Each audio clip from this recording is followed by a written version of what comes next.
Μιχάλη, ο οποίος με την ήρεμη παρουσία του πάντοτε ήταν ένα απόσπασμα σε όλες τις εκδηλώσεις του Δήμου μας. Αν έρθουμε στα πεζά θέματα της καθημερινότητας,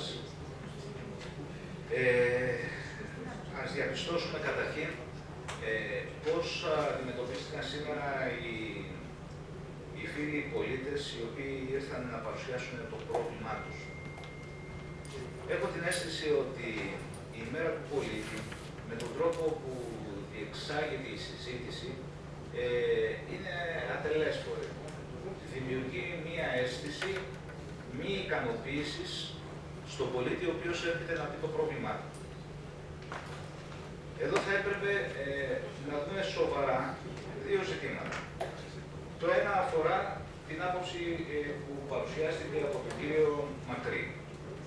Όντως, σε ένα από τα στοιχεία που είπε, έχει απόλυτο δίκιο. Ποιο είναι αυτό? Στη συνεδρίαση του Διοικητικού Συμβουλίου του ΠΕΑΠ, στο οποίο κατά τύχη παρευρέθηκα κι εγώ, έγινε ιδιαίτερη αναφορά στο όνομά του, στις ενέργειες της σχολής, στη θεατρική παράσταση και μάλιστα θα έλεγα με ιδιαίτερα αρνητικούς χαρακτηρισμούς. Ο κύριος Μακρύς ζήτησε το λόγο για να παρουσιάσει την άποψή του και το αναφέρθηκε ότι δεν έχει δικαίωμα να μιλήσει. Θεωρώ ότι το συγκεκριμένο γεγονός είναι έλλειψη δημοκρατίας, στο ότι το Διοικητικό Συμβούλιο του ΠΕΑΠ ξανά έγινε με τον λογιστή τον προηγούμενο, όταν ζήτησε να πει σε κάποια άλλη συνεδρίαση. Θεωρώ ότι θα έπρεπε να δοθεί ένα χρονικός ορίζοντας για να απαντήσει, να θέσει την άποψή του, θα ήταν η σημαντικότερη ενέργεια που θα μπορούσε να κάνει εκείνη τη στιγμή η πρόεδρος του ΠΕΑΠ, διότι οι σύμβουλοι 15 που παρακολουθούσαν τη συνεδρίαση θα σχηματίζαν μια καλύτερη άποψη από την άποψη που μεταφέρθηκε μόνο από την πρόεδρο. Όσον αφορά στο δεύτερο θέμα των παιδιάτρων, έχω την αίσθηση ότι δεν συζητάμε για έναν άλλον τρόπο αντιμετώπισης του εθελοντισμού. Εδώ υπάρχει ένα πραγματικό γεγονός. Έγινε μια λαθασμένη κίνηση και πρέπει να το αντιμετωπίσουμε μόνο στη λαθασμένη κίνηση. Ας μην χρησιμοποιούμε εκφράσεις αρνητικές για τον εθελοντισμό και για το ότι μέσω του εθελοντισμού οι παιδίατροι προσπαθήσαν να εκμεταλλευτούν κάτι. Έπρεπε σαφέστατα να δοθεί μια λύση του θέματος και δεν αρκούν μόνο οι συγγνώμες. Θα εξετάσουμε το ζήτημα του ΠΕΑΠ μετά στην ημερησία διάταξη και θα συζητήσουμε εκεί περισσότερα. Επειδή τελειώνει ο χρόνος μου, τρία απλώς ερωτήματα έχω για τον κύριο Δήμαρχο. Ας μας αναφέρει πώς εξελίσσεται το θέμα του ισολογισμού του 2014, αν έχουμε κάποια ενημέρωση. Δεύτερον, πώς έχει προχωρήσει η εκαθάριση των δημοτικών επιχειρήσεων, αν έχουμε και εκεί ενημέρωση. Και τρίτο, θα ήθελα, επειδή τελειώνει και η δεύτερη περίοδος της δημιουργικής απασχόλησης, να έχουμε μια εικόνα, συμμετείχαν τα παιδιά, δεν συμμετείχαν, να έχουμε μια εικόνα περισσότερο. Ευχαριστώ. Ευχαριστούμε και εμείς. Κυρία Γκόγου.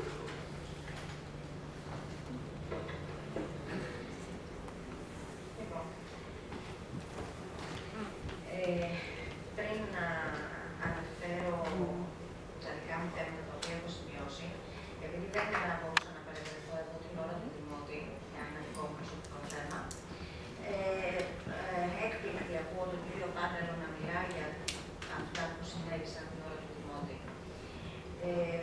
Θεωρώ ότι είμαστε ένα Δημοτικό Συμβούλιο αρκετά ανοιχτό. Έχουμε έναν κανονισμό ο οποίος αφήνει τους δημότες να μιλήσουν.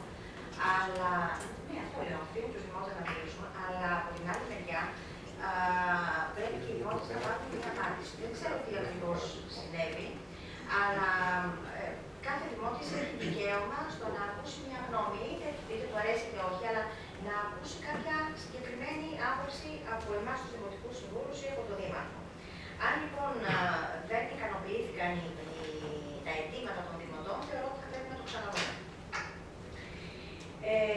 Το δεύτερο το θέμα για το οποίο θα μιλούσα αρχικά είναι το θέμα πραγματικά του παιδιάτρου. Έχει πάρει μια μεγάλη έκταση και σε δημοσιεύματα πλέον και νομίζω ότι Ένα θέμα είναι το θέμα εθελοντισμός, ένα άλλο θέμα είναι το θέμα ανάγκη του Δήμου για παιδίατρο, γιατί προέκυψαν κάποια θέματα, ή ανάγκη του Δήμου για οποιαδήποτε άλλη μίσθωση έργου διαχωρισμένου χρόνου. Ο εθελοντισμός ασφαλώς και είναι θεμητός, ασφαλώς και τον στηρίζουμε, ασφαλώς και χρειαζόμαστε εθελοντές, γιατί ένας Δήμος δεν μπορεί να στηρίζεται μόνο στους υπαλλήλους, στους ερετούς, σε αυτούς οι οποίοι βοηθούν, αλλά και στον εθελοντισμό. Θεωρώ λοιπόν ότι μέχρι πρόσφατα είχαμε και ακούγαμε για ένα εθελοντισμό ο οποίος πραγματικά προσέφερε πράγματα. Το να συμβαίνει όμως να υπάρχει μία συγκεκριμένη διάθεση πίστοσης, γιατί από εκεί ξεκίνησε το θέμα, αν θυμάμαι καλά, αν ξέρω καλά, από τις 30 Μαρτίου του 2015, δεν σημαίνει ότι αυτή η διάθεση πίστοσης αποτελεί και προκήρυξη για κάποια θέση. Προκήρυξη πρέπει να γίνει συγκεκριμένα και να γραφτεί συγκεκριμένο σε συγκεκριμένο site για να ενημερωθούν οι γιατροί. Και θα το πω και λίγο διαφορετικά. Θα μπορούσε τη θέση αυτή να την έχει καταλάβει ένας άλλος, ο οποίος δεν ανήκει καν στο Δήμο μας και ο οποίος μπορεί να πληρεί κάποια κριτήρια. Από την άλλη μεριά, έχετε χρησιμοποιήσει κάποιο προεδρικό διάταγμα. Φαντάζομαι ότι γνωρίζετε ότι το συγκεκριμένο προεδρικό διάταγμα είναι σε. Όχι αναστολιακά, έχει τροποποιηθεί από άλλο νόμο και μέχρι τέλος του χρόνου θα τροποποιηθούν οι λίγοι, δηλαδή όλα όσα άρθρα αναφέρει το συγκεκριμένο προεδρικό διάταγμα. Αυτό λοιπόν που θα έπρεπε να είχατε κάνει ήταν να συνομιλήσετε για έναν άλλο νόμο με τον οποίο θα έπρεπε να γίνει η προκήρυξη κανονικά της θέσης αυτής και που αφορά πράγματι γιατρούς και όχι έργα, γιατί εδώ μιλάτε για μια πίστοση για ένα έργο. Και η πρόσκληση εκδήλωσης ενδιαφέροντος αφορά συγκεκριμένη μίσθωση συγκεκριμένου έργου και συγκεκριμένης ανάθεσης. Αυτό λοιπόν το οποίο γίνεται είναι μια επίσημη προκήρυξη τόσο στο site του Δήμου, ώστε να ενημερωθούν όλοι οι ενδιαφερόμενοι. Αν δεν θέλετε να το κάνετε έτσι, ήταν δικό σας θέμα, αλλά δεν μπορείτε να πάρετε έναν από τους εθελοντές. Ή θα παίρνατε όλους τους εθελοντές, ή θα παίρνατε μη εθελοντή. Αυτό είναι νομίζω και νόμιμο και ηθικό. Ένα άλλο θέμα είναι, έχουμε τελευταία ζήσει τα προβλήματα που μας έφερε η κρίση εδώ και 4 χρόνια. Τα ζήσαμε πολύ έντονα και νομίζω ότι όλοι μας καταλάβαμε πόσο δύσκολα πόσο δύσκολα μπορούν να συμβούν και απρόοπτα πράγματα από τη μια στιγμή στην άλλη. Θέλω λοιπόν να ζητήσω από τον Δήμαρχο να δούμε τα θέματα συνεργασίας ανάμεσα σε Δήμους. Εμείς έχουμε αλφαδομές, τόσο στο ΕΚΠΑΚ όσο και στο ΠΕΑΚ. Θα μπορούσαμε λοιπόν να συνεργαστούμε. Όμοροι Δήμοι, άλλοι Δήμοι. Έχει γίνει και συγκεκριμένη μερίδα, όπως γνωρίζετε, φαντάζομαι, Δήμαρχοι στη Θεσσαλονίκη. Έχουν αρχίσει και συνεργάζονται Δήμοι της Βόρειας Ελλάδας. Κάλλιστα θα μπορούσαμε κι εμείς, μία δομή εμείς, μία δομή άλλος Δήμος, να μπορέσουμε να εξασφαλίσουμε συγκεκριμένα πράγματα και συγκεκριμένες πρακτικές για όλους τους δημότες. Το και στο κοινωνικό κομμάτι και στο πολιτιστικό κομμάτι. Εμείς διαθέτουμε για παράδειγμα ένα θέατρο. Γιατί να μην έρχονται και άλλοι Δήμοι εδώ. Διαθέτουμε κάποια στάδια. Δεν διαθέτουμε κλειστό στην υπόκριση. Θα μπορούσαμε λοιπόν να γίνουν συνεργασίες, σας λέω και σε συγκεκριμένα θέματα, τα οποία θα μας βγάλουν και εμάς από δύσκολες θέσεις και οι άλλοι Δήμοι θα εξυπηρετηθούν και θα εξυπηρετήσουμε και εμείς πάλι δικό μας κόσμο σε άλλους Δήμους. Δήμαρχε, πριν από 1 μήνα περίπου συναντηθήκαμε γιατί μιλούσαμε για κάποια θέματα του Δήμου και με κάνατε κοινωνό ενός θέματος της εργοσύνη. Για κάποια αποζημίωση την οποία ζητάει, δεν ξέρω αν αναφερθήκατε πριν, συγγνώμη, λέω που πάλι δεν ήμουν εδώ. Το είχες αναφέρει στο προηγούμενο, δεν ήμουν, συγγνώμη. Απλά ήθελα να ξέρω, να ενημερωθώ τι ακριβώς έχετε κάνει με το θέμα αυτό, για να δούμε τι μπορούμε να κάνουμε όλοι μαζί. Έτσι. Δεν είναι η ιδιότητα του Δήμου μας που σταμάτησε το έργο, ήταν άλλες οι συνθήκες, οπότε θα ήθελα να δω τι ακριβώς λέτε για αυτό το θέμα. Αυτά, σας ευχαριστώ πολύ. Κύριος Αρβεστάς. Ναι, κύριε Πρόεδρε. 2-3 πραγματάκια τα οποία το πιάσανε οι συνάδελφοι, αλλά από τη μεριά της Λαϊκής Ισχύωσης θέλω να πληρώσω και εγώ τον τόνο και την πολιτική διάσταση την οποία πρέπει να τουλάχιστον να δείχνει και απευθυνόμενο στο Προεδρείο να δείχνει μια ελαστικότητα. Γιατί κοιτάξτε, αγαπητοί συνάδελφοι, όταν έρχεται ένας πολίτης, ένας συνδημότης να βάλει το πρόβλημα, δεν είναι να παίρνει μια απάντηση τελειώρα και τέλος πάντων αν η απάντηση ικανοποιεί ή δεν ικανοποιεί. Τουλάχιστον στην αστική αυτή βουλή η οποία υπάρχει και η δευτερολογία όταν γίνεται ένα ερώτημα από έναν βουλευτή. Υπάρχει δευτερολογία αν και κατά πόσο μπορεί να δοθεί η σωστή απάντηση. Γι' αυτό χρειάζεται, και το κάνω σαν πρόταση, για να υπάρχει και η συμμετοχή των πολιτών, γιατί καμιά φορά, ξέρετε, αναρωτιόμαστε γιατί δεν έρχονται πολίτες. Να υπάρχει μια ελαστικότητα από τη μεριά του Προεδρείου και ταυτόχρονα, αν θέλετε, να υπάρχει και το δικαίωμα της δευτερολογίας από τη μεριά των πολιτών. Το δεύτερο που θέλω να σημειώσω είναι το εξής. Βέβαια, δεν είναι τη στιγμή και τη ώρα να μπω στα πιο ιδιαίτερα ζητήματα ή αν θέλετε προβλήματα τα οποία έχουν δημιουργηθεί μεταξύ των παιδιάτρων να πούμε και του ΚΙΠΑ, αλλά άκουσα την κουβέντα εθελοντισμός. Εγώ βέβαια μου μπαίνει το ερώτημα το εξής. Υπήρχε όλο αυτό το διάστημα, δηλαδή τα 3 χρόνια, δεν ξέρω πόσο ο εθελοντισμός των συνδημοτών μας, των παιδιάτρων, υπήρχε συνεργασία από τη μεριά του Δήμου με τους παιδίατρους. Δηλαδή υπήρχε αυτή η επαφή. Και αν υπήρχε αυτή η επαφή και παρουσιάζαν έργο, το ερώτημα μπαίνει γιατί δεν ενημερώθηκαν αυτοί οι άνθρωποι όταν βέβαια εμείς είμαστε, να ανοίξω εισαγωγικά, είμαστε κατά ας πούμε της, θα έλεγα, της ανάθεσης η οποία έγινε για παιδεία. Δηλαδή έχουμε βρει τώρα, δηλαδή πίσω από το νομοθέτημα του Καλλικράτη μπορούμε να αναθέτουμε 10.000, 20.000 κτλ. Αυτή η λογική για μας δεν ισχύει. Τώρα βέβαια αν την αποδέχεστε εσείς ή αν μπορείτε ας πούμε να την υιοθετήσουν και οι αντιπολίτευση, αυτό είναι δικαίωμα του καθενός. Δηλαδή εγώ έρχομαι και λέω και κλείνω τα εισαγωγικά, έρχομαι και λέω εφόσον υπήρχε αυτή η συνεργασία, εγώ δεν το βάζω στο θέμα να το πει κανείς προσφορά, ούτε εθελοντισμού. Εφόσον υπήρχε αυτή η συνεργασία και αυτοί οι άνθρωποι πρόσφεραν έργο, γιατί δεν ερωτήθηκαν. Και βέβαια με ένα συγγνώμη αυτό δεν καλύπτει ας πούμε τίποτα. Ένα είναι αυτό εδώ. Το δεύτερο που θέλω, το τρίτο που θέλω να πω είναι το εξής. Επανειλημμένα, και αυτό έρχομαι και λέω Δήμαρχε και σε εσένα, επανειλημμένα ο σύλλογος του Συλλόγου του Διακού έχει βάλει το θέμα της Μουστακλή. Εάν δείτε φωτογραφίες οι οποίες έχουν και βέβαια απευθύνομαι και στους αντιδημάρχους. Επανειλημμένα λέω ότι εκεί θα γίνει κάποιο αντίκτυπο. Πάρτε κάποια μέτρα ή τέλος πάντων, αφού κάνετε όλες αυτές τις αναθέσεις, παιδιά, και τις κάνετε πάρα πολύ εύκολα ή από τη μεριά των νομικών προσώπων ή ΠΑΠΗ, ΚΙΠΑΠΗ, από τη μεριά του Δήμου, είναι τόσο δύσκολο να κάνετε εκεί μία παρέμβαση και μία ανάθεση ώστε να τελειώνει το πρόβλημα αυτό εδώ πέρα.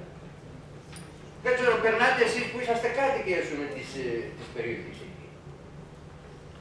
Πεζός δεν μπορεί να περάσει, και ειδικά σε μεγάλη ηλικία. Λοιπόν, και το τέταρτο που θέλω να σημειώσω είναι το εξής. Δεν ξέρω από τη μεριά με τη συνεργασία που μπορεί να έχει κάνει η Δήμαρχε, από τη μεριά του οργανισμού της εργατικής κατοικίας, για το έργο αυτό το οποίο μιλάμε για το θέμα της αποχέτευσης. Εγώ θα σας φέρω ένα παράδειγμα και θέλω να το λάβετε καλά υπόψη. Από τη στιγμή που υπάρχουν οι μελέτες στην ΕΙΔΑ, οποιοδήποτε έργο και να γίνει ή παρέμβαση να γίνει στο ηλιακό χωριό, αποκλείεται να το παραλάβει να πούμε η ΕΙΔΑ. Είχαμε το ίδιο φαινόμενο με έναν κεντρικό αγωγό ομπρίο να πούμε στη Σοφοκλή Βενιζέλ. Και κοιτάξτε να μην βάλουμε και τη διάσταση σήμερα που η χώρα μας οικονομικά είναι, θα έλεγα, όχι στο πάτο του βαρελιού, αλλά κάτω από το πάτο του βαρελιού, να φεύγουν αυτές να δούμε χρήματα. Εάν αυτό το έργο εκεί πέρα θα κοστίσει, δεν ξέρω εγώ πόσο, 100.000, 200.000, δεν θα το παραλάβει. Και θα έχουμε αύριο μεθαύριο προβλήματα και αν το έργο αυτό εδώ είναι να γίνει, θα πάει με το κόστος ας πούμε της ΕΙΔΑ, οπότε θα είναι διπλάσιο το κόστος.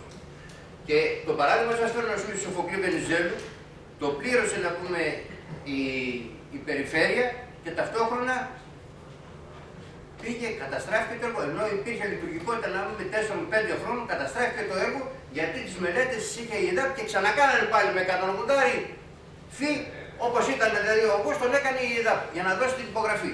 Γι' αυτό προσέχτε, σήμερα που υπάρχει αυτή η οικονομική δυσπραγία στη χώρα μας και σήμερα που ο κόσμος πληρώνει τα πάνδυνα, μην έχουμε να με τέτοια φαινόμενα. Δηλαδή ένα έργο το οποίο κοστίζει 150-200.000, να το πληρώσει να πούμε, αν θέλετε, η περιφέρεια ή ο Δήμος ή δεν ξέρω εγώ πού χρηματοδοτούμενο, να πάει 500-600.000. Και κλείνοντας, βέβαια, κάνω μια παρέμβαση του χρόνου, κύριε Πρόεδρε. Είχα φέρει στις 26 του μήνα, είχα φέρει από τη δουλειά της Λαϊκής Συσπήρωσης και βέβαια το ζήτημα είναι ΚΕΙ. Λέω ΚΕΙ με την έννοια ότι σε 1,5 μήνα πρέπει να λειτουργήσουν οι κρυφωνικιακοί. Αναφέρετε το Παναγιώτη στα χαρτιά που μοιράστηκαν. Σας έχω στείλει ας πούμε τα χαρτιά, βέβαια τα έδωσα και στο προηγούμενο Δημοτικό Συμβούλιο να πούμε στον Δήμαρχο. Περίμενα να πούμε ότι σε αυτό το Δημοτικό Συμβούλιο θα ερχόταν προς ημερησίας διάταξη. Αλλά καλό είναι να συζητηθεί, εγώ θα έλεγα, το θέμα. Κάνω την παρέμβαση αυτή εδώ πέρα. Να την κάνεις Παναγιώτη να ξεκινήσει η ουσία του. Δεν την κάνω τώρα, αλλά λόγω ότι έχουν να πούμε όλοι οι δημοτικοί σύμβουλοι, έχουν τα χαρτιά στα χέρια τους, καλό είναι να τα διαβάσουν και να το κάνουμε να πούμε. Μπορείς να κάνεις την διοικητική λειτουργία του λοιπόν, στην ομιλία σου να αναφερθείς. Ωραία, καμία. Είναι σχετικό με το θέμα. Κύριος Κωνσταντός. Κύριε Πρόεδρε, καταρχήν να σας καλωσορίσουμε και πάλι κοντά μας και να ευχηθούμε πάντα σε δράση και με υγεία. Θα ήθελα, ξεκινώντας από το θέμα που έχει ληφθεί για τον παιδίατρο στο Συμπάπτος, μια πρώτη παρατήρηση και να μας επιτρέψουν οι προσκεκλημένοι ιατροί να τοποθετηθούμε αναλυτικά όταν θα συζητήσουμε για την διοικητική λειτουργία του Συμπάπτου. Να συμφωνήσω με τον κύριο Πάγκαλο και τον κύριο Ασταστάρχο και για μένα η διαδικασία της ώρας του Δημότη δεν προσφέρει μια ουσιαστική δυνατότητα στους συμπολίτες μας να τοποθετούνται και να λύσουν ζητήματα. Και θεωρώ και εγώ ότι χρειάζεται μια πιο δημοκρατική αναμόρφωση. Να επισημάνω ότι είναι βέβαιο ότι στην ουσία του θέματος οι ιατροί έχουν απόλυτο επιτρέψει μια διαδικασία. Στο θέμα της ώρας του Δημότη, ο κανονισμός λέει το εξής, ότι εκείνος που θέλει το λόγο υποβάλλει μισή ώρα νωρίτερα εγγράφος τις θέσεις του. Και γιατί το λέει ο κανονισμός αυτό, δεν το λέει τυχαία. Για να έχουμε τη δυνατότητα να το μοιράσουμε, να ενημερωθούν οι σύμβουλοι και να μην αναλώνεται να τους ενημερώσει δηλαδή περισσότερους σε ορισμένα ζητήματα. Παραδείγματος χάρη, αν είχαμε την επιστολή του κυρίου Μακρύ, εγκαίρως, θα μπορούσαμε να την είχαμε μοιράσει πριν την έναρξη της συνεδρίασης, να είχαμε ενημερωθεί. Όχι, έχουμε στα προημερησίες, δεν αλλάζει.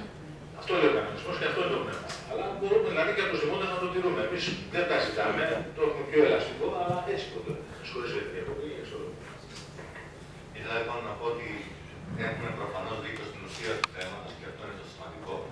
Είναι κρίμα ότι χρειάζεται να χρησιμοποιήσουν νομικά επιχειρήματα για να δικαιωθούν σε κάτι που στην ουσία το έχουν δίκιο. Περιμένω να ακούσω και την τοποθέτηση του κ. Τσελέτα, ώστε μετά να έχουμε τη δυνατότητα να τοποθετηθούμε και εμείς αναλυτικά, φωτίζοντας και άλλες παράμετρους που μέχρι τώρα δεν έχουν έτσι δοθεί μέσα στο Δημοτικό Συμβούλιο. Στο δεύτερο, θα ήθελα όσον αφορά το θέμα του κ. Ματρίνη της Παραστάσης να πω ότι αναμφισβήτητα ήταν μια πολύ θλιβερή βραδιά για το Δήμο μας. Όπου και αν υπάρχει το δίκαιο και προφανώς υπάρχουν επιχειρήματα, κανείς δεν μπορεί να αμφισβητήσει ότι όσα έγιναν εκείνο το βράδυ στο Δημοτικό Θέατρο δεν τιμούν τη πόλη μας και τον πολιτισμό. Και επειδή στο προηγούμενο Συμβούλιο έλειπε η πρόεδρος του ΠΕΑΠ, η συνάδελφος η κυρία Πατούλη, και είχα ρωτήσει για το θέμα της άδειας, για μένα αυτό είναι πάρα πολύ σημαντικό. Θέλω να καταλάβω λοιπόν και αν μπορεί να με βοηθήσει και η κυρία Πατούλη αλλά και η κυρία Νικολαροπούλου, αν είναι απαραίτητο τα δημοτικά θέατρα να έχουν άδεια και εφόσον είναι απαραίτητο να έχουν άδεια, γιατί όλα αυτά τα χρόνια δεν είχαν άδεια. Είναι κάποια ερωτήματα που για μένα έχουν να κάνουν με την ουσία του ζητήματος που αντιμετωπίζουμε, γιατί δεν μπορώ να καταλάβω πώς γίνεται, αν χρειάζεται να υπάρχει μια άδεια λειτουργία σε ένα δημοτικό θέατρο, που όλα αυτά τα χρόνια δεν υπήρξε. Το τρίτο στοιχείο στο οποίο θα ήθελα να αναφερθώ, επειδή η πρόεδρος του ΠΕΑΠ μας είχε πει ότι εντός του καλοκαιριού θα είχαμε λάβει γνώση του διαχειριστικού ελέγχου για το ΠΕΑΠ. Καταλαβαίνω βέβαια ότι υπήρξαν πολλά γεγονότα που ίσως ανέβαλαν αυτή τη διαδικασία. Θα ήθελα αν μπορεί σήμερα να δεσμευτεί στο Δημοτικό Συμβούλιο μέχρι πότε είναι βέβαιο ότι αυτή η έκθεση θα έχει δημοσιοποιηθεί δημοσιοποιηθεί ώστε να κλείσει και αυτή η εκκρεμότητα που υπάρχει εδώ και πολλούς μήνες. Και επίσης να εκφράσω τη θετική μου εκτίμηση για την πρωτοβουλία που ανέλαβε το ΠΕΑΠ να προσφέρει δωρεάν τη πισίνα τον Αύγουστο στους συμπολίτες μας και ελπίζω να υπάρξει δυνατότητα και για πρόσθετες τέτοιες πρωτοβουλίες από το ΠΕΑΠ. Όσον αφορά ένα άλλο ζήτημα είναι τα νομικά θέματα του Δήμου. Θα ήθελα να εκφράσω καταρχήν τις ευχαριστίες μου και εγώ για τους συναδέλφους, τον κύριο Μαυρίδη και τον κύριο Σκιαδήμα, που προσφέρουν εθελοντικά τις εργασίες τους όσο μπορούν για να καλύψουν το κενό που υπάρχει στην νομική παρακολούθηση των θεμάτων. Επειδή όμως παρακολουθώ ότι στην Οικονομική Επιτροπή υπάρχουν πάρα πολλές αναθέσεις των νομικών ζητημάτων σε άλλους δικηγόρους κτλ. Θα ήθελα να ρωτήσω το εξής.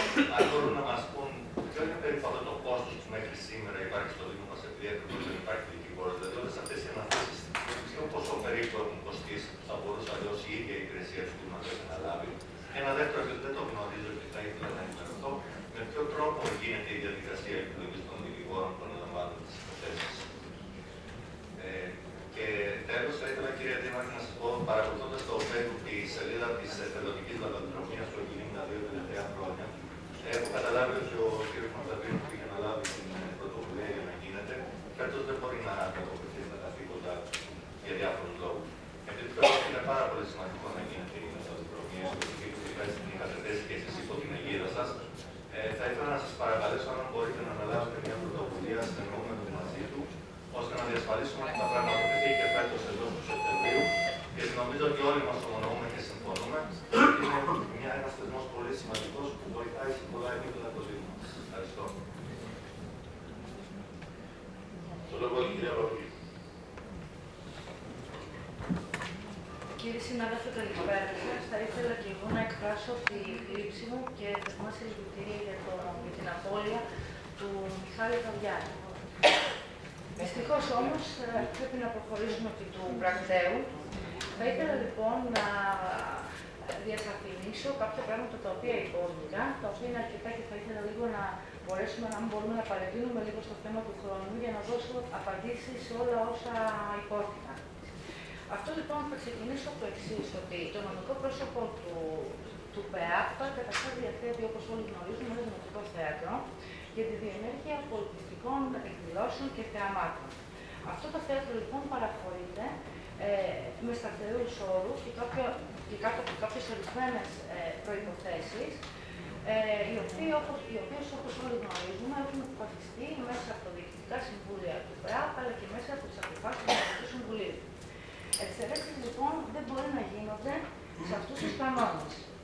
Και κυρίως δεν μπορούν να γίνονται εξαιρέσεις όταν θίγεται πλέον και διακυβεύεται η ασφάλεια των πολιτών, των δημοτών και δι παιδιών που παρακολουθούν τις παραστάσεις, την ιδιαιτερότητα λοιπόν αυτών των ανθρώπων, αλλά ακόμη και η ασφάλεια της δημόσιας περιουσίας, όπως είναι το ιδιωτικό του δημοτικού που σπουδάζει στο Δημοτικό Θέατρο.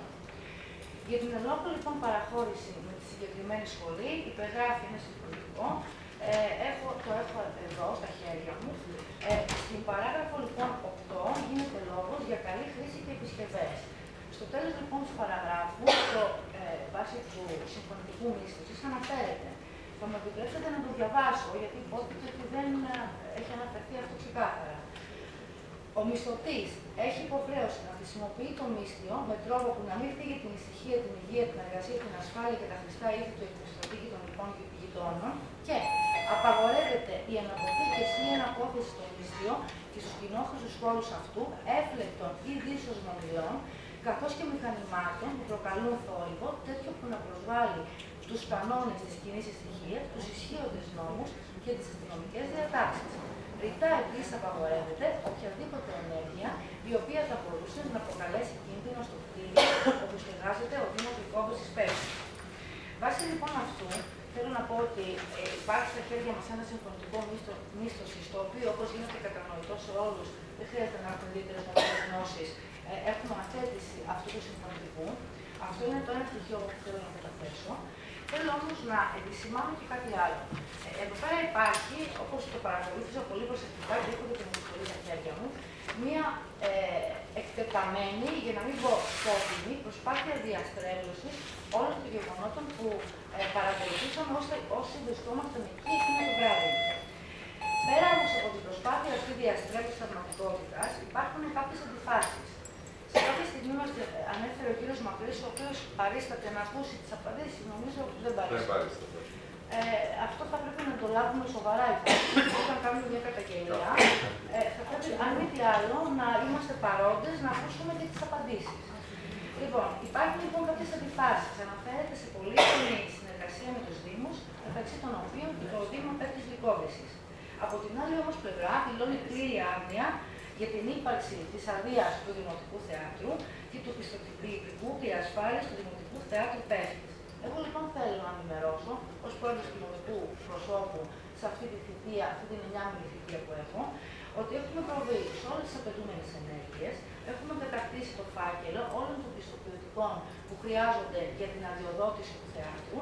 Τα έχουμε λοιπόν υποβάλει με αριθμό πρωτοκόλλου στον Δήμο για να χορηγηθεί η άδεια. Είμαστε στη φάση της προέγκρισης. Από την άλλη πλευρά υπάρχει πιστοποιητικό ενεργητικής πυροπροστασίας και πυρασφάλειας, το οποίο βάσει ελέγχου ισχύει μέχρι 10 Δευτέρου του 2019. Ένα τρίτο σημείο το οποίο θα ήθελα να ενημερώσω όλους σας είναι ότι σε κάποια στιγμή αναφέρθηκε για κάποιο κανόνι του θεάτρου. Το κανόνι είναι ένα στατιστικό εργαλείο τέλος πάντων, το οποίο υπάρχει στο θέατρο, χρησιμοποιείται, βρίσκεται σε λειτουργία, απλά θα πρέπει να ζητηθεί από τους ετούντες να τους παραχωρήσουν το χώρο και έχει και κάποια επιβάρυνση οικονομική. Το οποίο κανόνι. Για ένας άνθρωπος που το κινήσει. Ναι, το οποίο κανονικά δέχονται κριτική. Επίσης τώρα θα ήθελα να ενημερώσω για το εξής.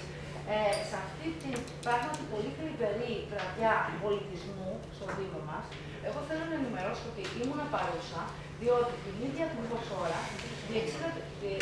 διεξαγόταν μια άλλη συναυλία του Δημοτικού Οδείου στην αίθουσα Μανώλης Αναγνωστάτης από κάτω, όπου εκεί βρισκόμουν, και καταθέτω αυτό που έζησα εγώ ως κύριος Μάρτυρας. Είδα λοιπόν κάποιους από τη σχολή που άναβαν, αφού περιέχει ένα κάποιο έφλεκτο υλικό το οποίο είχε ιδιαίτερη δυσοσμία και το άναβαν φωτιές, οπότε αντιλήφθηκα ότι θα υπάρξει, αυτό θα γίνει το θέαμα μέσα στο θέατρο. Έδωσα ρητή εντολή στον κύριο Καραστάφη που παρευρίσκεται εδώ, τον οποίο συνεργαζόμαστε, όπως και στον Ιφολίτη, τον κύριο Βρέμο, ο οποίος παρευρίσκεται και θα ήθελα να, αν δεν σας είναι πρόβλημα, να ακουστούν και οι ίδιοι για το πώς εξελίχθηκαν τα πράγματα, ότι από τη στιγμή είναι ρητή εντολή να μην δει έφεκτο υλικό και φωτιά, οποιοδήποτε είδος ζωοπλαιρικό θέαμα που θέτει σε κίνδυνο την ασφάλεια και αν ανάψει φωτιά, να διακόψουν αμέσως την παράσταση. Στην διάρκεια λοιπόν όλων αυτών έγινε μια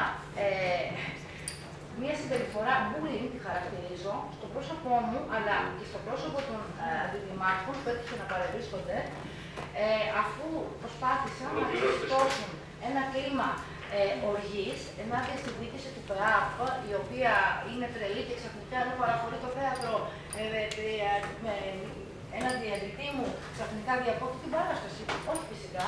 Θεωρώ ότι οποιοδήποτε από εσάς που είμαστε υπεύθυνοι άνθρωποι και έχουμε θέσεις ευθύνες και πέρα από τον ρόλο μας στον αυτοδιοικητικό, ως συνειδητοί και υπεύθυνοι ενήλικες άνθρωποι, κανείς από εσάς δεν θα μπορούσε να διακυβεύσει μία ανθρώπινη ζωή στο όνομα του κέρδους του, γιατί ο κύριος Μακρύς είχε βάλει εισιτήριο στους γονείς και γι' αυτό οι γονείς είχαν εξαγριωθεί που σταμάτησε η παράσταση. Η παράσταση λοιπόν σταμάτησε, αγαπητοί συνάδελφοι, γιατί όχι μόνο δεν τήρησε το συμφωνητικό, δεν υπάκουσε στις συστάσεις που του έγιναν επανειλημμένος, άσκησε bullying, άρχισε να φωνάζει και να μας καθυβρίζει, ξεσήκωνε το κοινό και να λέει δείτε την τρελή πρόεδρο η οποία διακόπτει την παράσταση, χωρίς να δίνει καν εξηγήσεις για ποιο λόγο, τι και πώς.